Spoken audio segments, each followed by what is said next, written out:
Yes, ladies and gentlemen, this is a part two of If Jesus or When Jesus Ran for President of the United States. Part two. And Donald Trump is thinking about Donald Trump and no one else but Donald Trump. Donald Trump does not rank with those trillionaires out there. But don't you think that Donald Trump is missing there?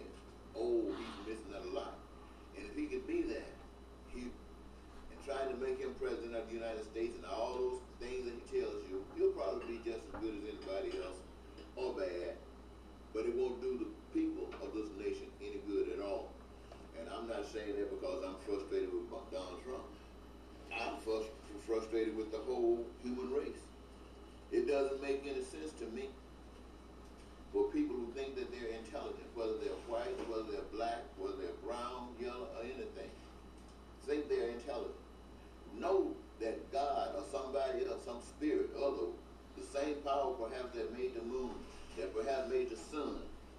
Now you know that was some miraculous power, but it would take some power like that to create the earth. And for the earth to do all the things that it does, we don't think you gotta be that smart to accept that as being a truth. And if you accept that as being a truth, then you have to accept the fact that we as individuals have to come from something just like that, just as miraculous, from a power just like that. We should be intelligent enough to recognize that we didn't make ourselves. And if we didn't make ourselves, then someone else must have, and they must have had some purpose for making us.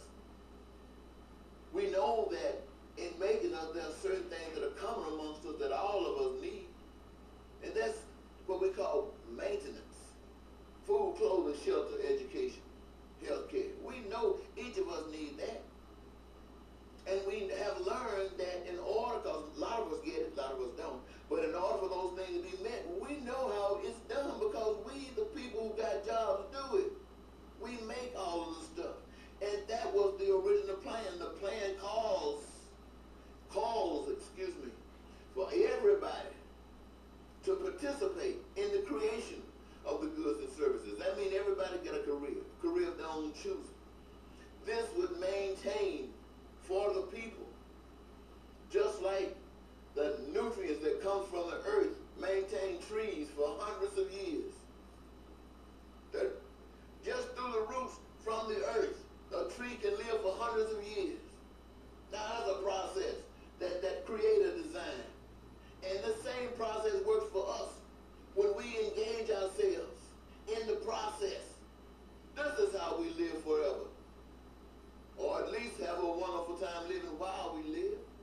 I mean, am I the only person who thinks like this? Look, you say you love Jesus Christ. I mentioned earlier, Jesus Christ ran for president when Bill Clinton ran. Jesus Christ ran for president again when George Bush ran. Jesus Christ ran for president again when Barack Obama ran. But see, you didn't even know Jesus Christ ran. Your mind is so far off of Jesus Christ till he entered the campaign as a write-in, championing those things that you go to church and say about Jesus Christ, say about God, say about the Bible, say about the wonderful life. He ran as a write-in, and you never even knew it.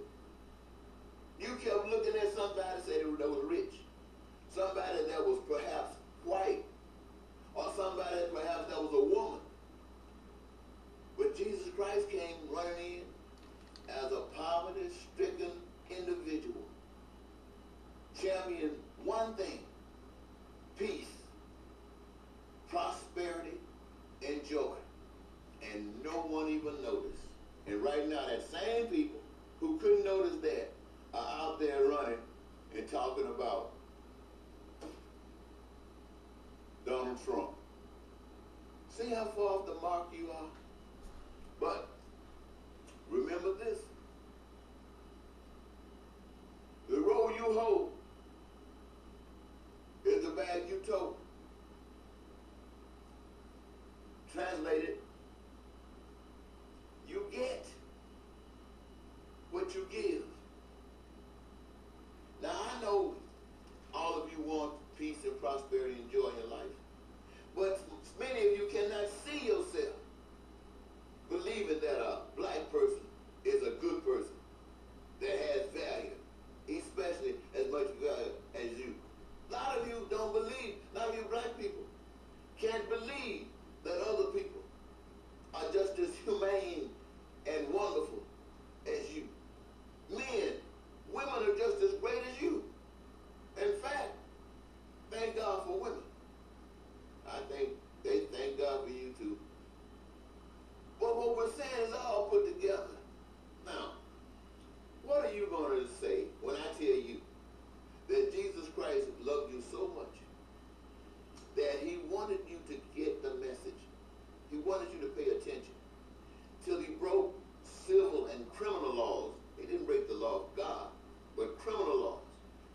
not show up, the judge wouldn't even let the truth be known. And so he went to prison. Jesus Christ went to prison because you ignored him.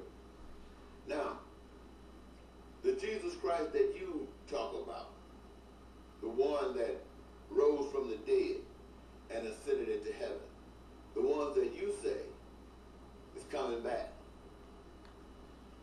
Well, you also know that it said coming back for a church, a people, without spot or wrinkle, or people who would have learned the truth, and the evidence would be right here amongst us. In other words, Jesus Christ is not coming to save us.